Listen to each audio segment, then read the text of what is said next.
Puji nama Tuhan, kita sudah bersama-sama memuji, memuliakan Tuhan kita Yesus Kristus. Saatnya kita akan mempersiapkan hati kita untuk lebih lagi mengenal pribadi Tuhan. Kita akan belajar melalui kebenaran firman Tuhan pagi hari ini. Namun, sebelumnya kembali kita akan berdoa di hadapan Tuhan. Bapa yang baik, kembali kami datang kepadamu, kami mengucap syukur, kami boleh memuji, memuliakan Engkau. Biarlah pujian kami senantiasa berkenan di hadapan-Mu dan menyenangkan hati-Mu. Pagi hari ini Tuhan, kami mau bersama-sama belajar akan kebenaran firman Tuhan. Engkau membuka hati kami, membuka telinga kami, membuka pikiran kami, agar kami mengerti segala apa yang disampaikan melalui cerita, melalui video pada pagi hari ini. Terima kasih Tuhan Yesus, kami serahkan semuanya hanya di dalam nama Tuhan kami Yesus Kristus. Haleluya. Amin. Nah, adik-adik, hari ini kita akan melanjutkan pelajaran 2 minggu lalu ya. Masih ingat minggu lalu kita bersama-sama online ya, melalui Google Meet. Semua yang ikut pasti bisa saling bertatap muka. Nah, hari ini kembali kita di kelas masing-masing. Dan untuk pelajaran ke-9 hari ini, temanya adalah Allah memilih Yakub untuk menjadi bagian dari keluarganya. Ayat Alkitabnya, bacaan Alkitabnya cukup panjang adik-adik ya. Nanti bisa dibaca di rumah bersama-sama, yaitu di dalam Kejadian 24 ayat 1 sampai 67, kemudian Kejadian 25 ayat 20 sampai 34, dan Kejadian 27 ayat 1 sampai 45. Itu ayat Alkitab yang menjadi referensi cerita pada pagi hari ini. Nah, masih ingat 2 minggu lalu cerita Kak Rini ya tentang Abraham. Masih kelanjutan dari cerita itu. Jadi berapa minggu lalu kita boleh belajar bahwa Abraham percaya kepada Allah, dia taat senantiasa kepada Allah meskipun Tuhan memerintahkan sesuatu yang sulit kepada dia. Masih ingat apa itu? Iya, Abraham harus mempersembahkan Ishak, anak satu-satunya, harus dikorbankan kepada Tuhan. Tapi karena ketaatan dia, maka Tuhan menggantikan Ishak menjadi persembahan di hadapan Tuhan. Dan itu boleh dirasakan suatu anugerah bagi Abraham, karena dia senantiasa tetap percaya, tetap taat, tetap setia kepada Tuhan. Nah, semakin hari Ishak semakin bertumbuh dewasa. Dia boleh bertumbuh dari kecil hingga bertambah dewasa. Bagaimana cerita selanjutnya? Mari kita saksikan video beberapa menit ke depan melalui video yang ada. Selamat menyaksikan. Sarah hidup 127 tahun lamanya. Itulah umur Sarah. Kemudian matilah Sarah di Kiryat Arba, yaitu Hebron, di tanah Kanaan. Adapun Abraham telah tua dan lanjut umurnya, serta diberkati Tuhan dalam segala hal.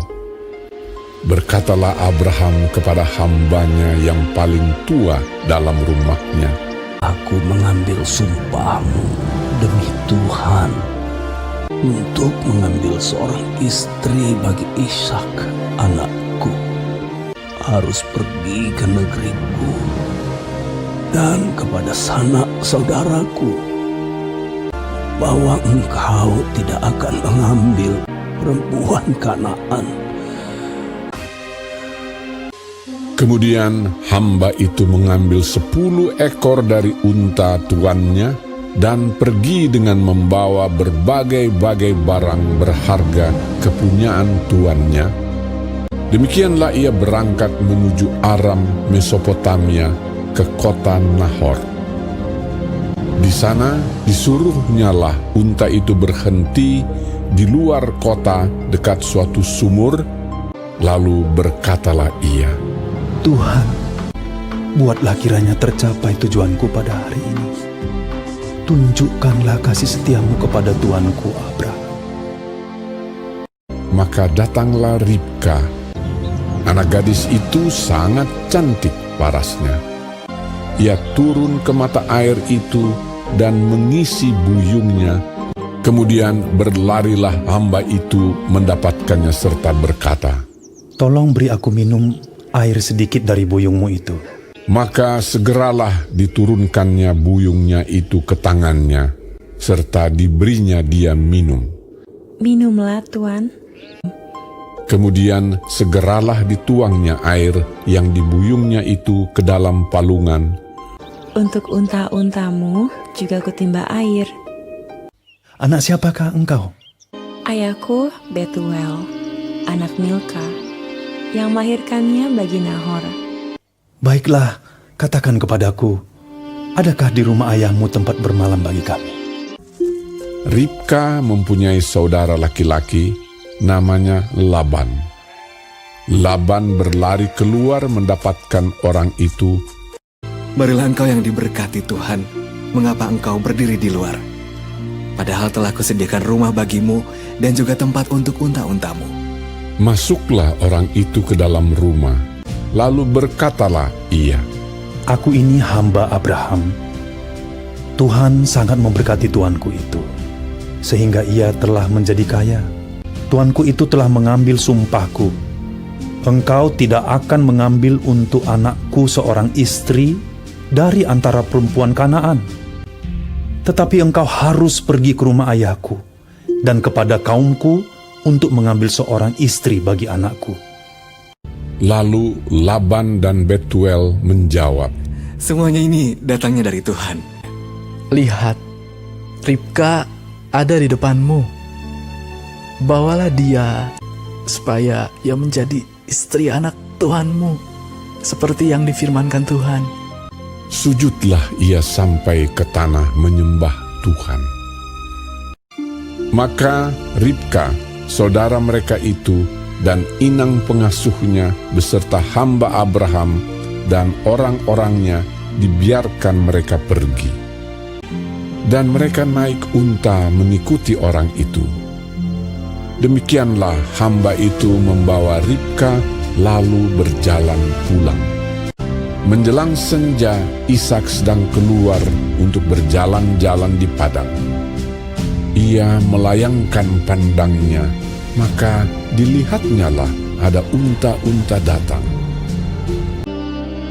Lalu Ishak membawa Ribka dan mengambil dia menjadi istrinya.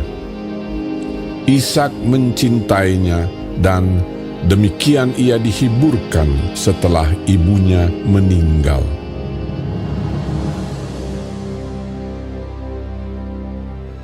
Abraham mencapai umur 175 tahun, lalu ia meninggal. Setelah Abraham mati, Allah memberkati Ishak, anaknya itu, dan Ishak diam dekat sumur Lahai Roi. Dan Ishak berumur 40 tahun ketika Ribka, anak Betuel, saudara perempuan Laban, orang Aram itu, diambilnya menjadi istrinya.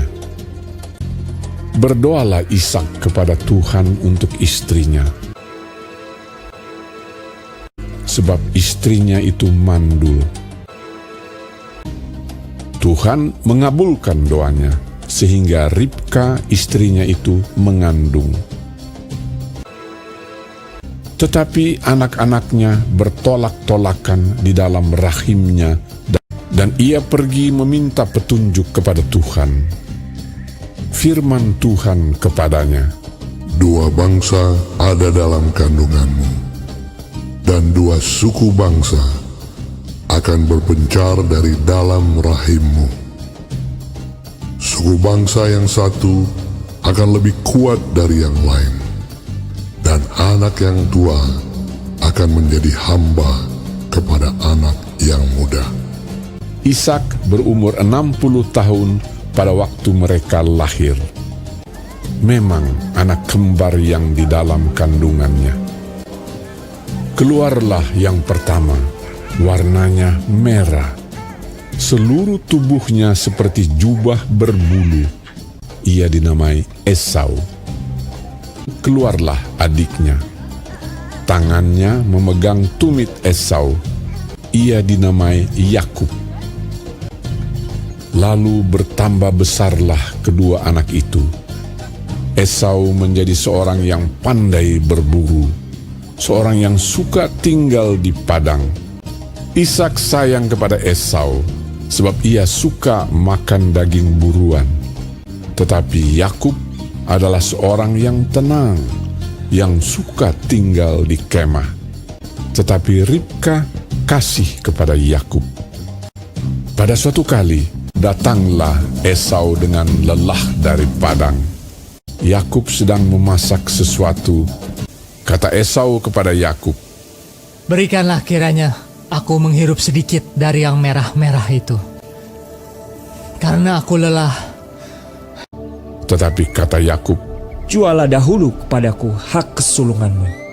Bersumpahlah dahulu kepadaku." Maka bersumpahlah ia kepada Yakub, dan dijualnyalah hak kesulungannya kepadanya. "Sebentar lagi aku akan mati. Apakah gunanya bagiku hak kesulungan itu?"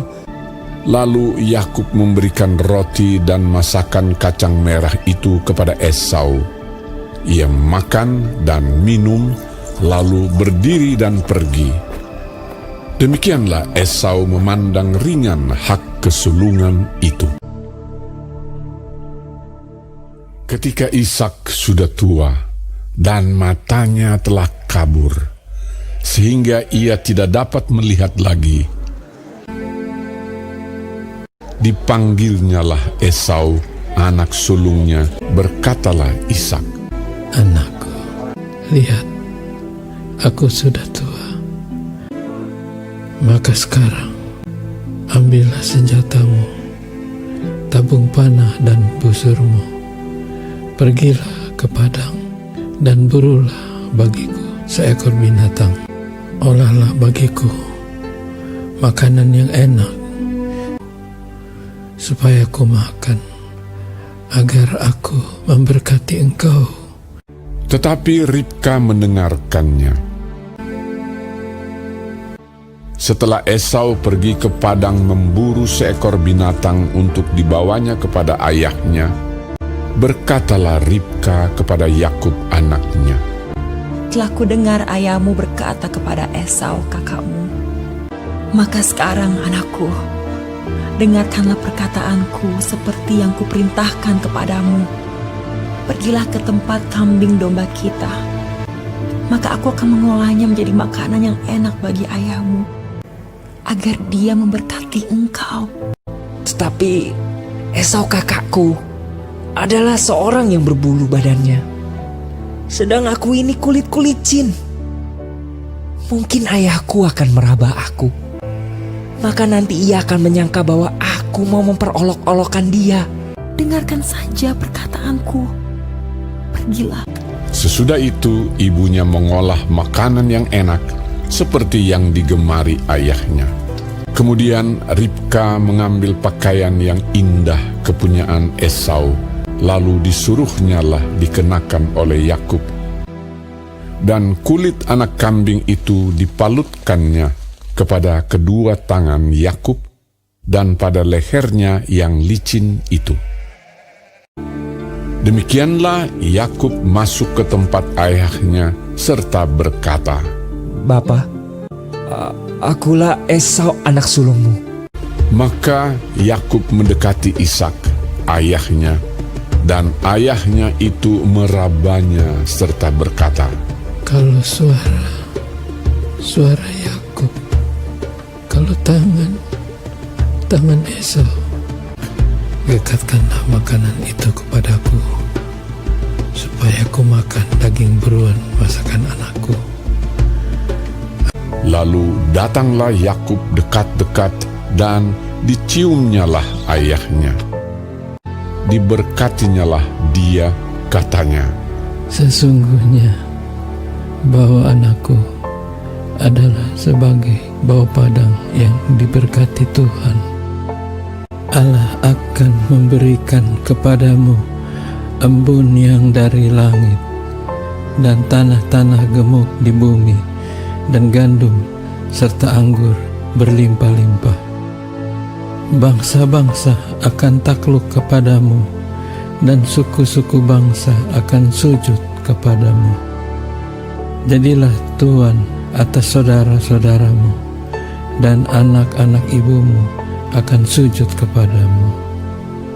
Siapa yang mengutuk engkau, terkutuklah ia, dan siapa yang memberkati engkau, diberkatilah ia. Dan baru saja Yakub keluar meninggalkan Ishak ayahnya, pulanglah Esau kakaknya dari berburu. Ia juga menyediakan makanan yang enak, lalu membawanya kepada ayahnya. Bapa, bangunlah dan makan daging buruan masakan anakmu, agar engkau memberkati aku. Siapakah engkau ini? Sahutnya, Akulah anakmu, anak sulungmu, Esau. lalu terkejutlah Ishak dengan sangat serta berkata, Aku telah memakan semuanya dan telah memberkati dia. Adikmu telah datang dengan tipu daya dan telah merampas berkat yang untukmu itu. Meraung-raunglah ia dengan sangat keras dalam kepedihan hatinya. Berkatilah aku ini juga, ya Bapa. Sesungguhnya tempat kediaman akan jauh dari tanah-tanah gemuk di bumi, dan jauh dari embun dari langit di atas. Tetapi akan terjadi kelak apabila engkau berusaha sungguh-sungguh, maka engkau akan melemparkan kuk itu dari tenggukmu. Hak kesulunganku telah dirampasnya, dan sekarang dirampasnya pula berkat yang untukku. Bukankah tepat namanya Yakub? Karena ia telah 2 kali menipu aku. Esau menaruh dendam kepada Yakub karena berkat yang telah diberikan oleh ayahnya kepadanya. Nah, adik-adik, dari video yang sudah kita lihat bersama-sama, pelajaran apa yang bisa kita dapatkan dari hal tersebut? Jadi, dari cerita tadi, kita melihat bahwa semua anggota keluarga Ishak dimulai dari dirinya sendiri, yaitu Ishak, kemudian Ribka istrinya, dan juga Yakub dan Esau. Mereka melakukan banyak hal berdosa, dan mereka saling menyakiti satu dengan yang lain untuk mendapatkan apa yang mereka inginkan. Mereka tidak percaya kepada apa yang sudah dijanjikan Tuhan, dan mereka tidak mentaati Allah. Tetapi meskipun mereka sudah melakukan hal yang berdosa, mereka sudah mengecewakan Tuhan, tetapi Tuhan tetap setia kepada keluarga mereka, dan Allah tetap mengerjakan tujuannya di dalam keluarga Ishak. Nah, kalau Tuhan mengerjakan tujuannya bagi keluarga Ishak, Tuhan juga akan mengerjakan rencananya bagi keluarga kita. Tetapi kita harus senantiasa minta kepada Allah untuk selalu mengampuni dosa-dosa kita, dan kita minta kepada Tuhan untuk senantiasa memberkati keluarga kita. Puji nama Tuhan. Itu pelajaran yang bisa kita pelajari bersama-sama pagi hari ini. Dan sebagai ayat hafalan, kita akan buka bersama-sama di dalam Efesus 1 ayat 4. Ayat hafalan kita pagi hari ini ya, di dalam Efesus 1 ayat 4. Sebab di dalam Dia Allah telah memilih kita sebelum dunia dijadikan, supaya kita kudus dan tak bercacat di hadapannya. Ini ayat hafalan kita. Silakan adik-adik menghafal semuanya.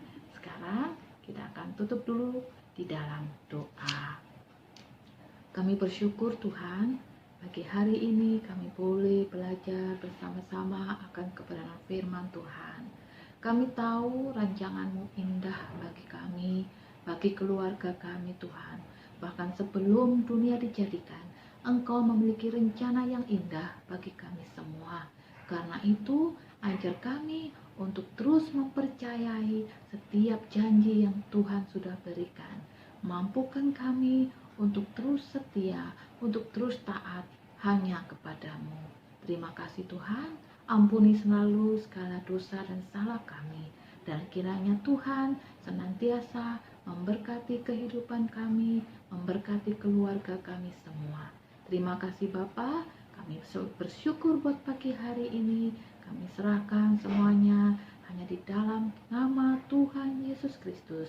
Kami percaya kasih setia, damai sejahtera, sukacita-Mu senantiasa mengalir dan melimpah bagi kami semua.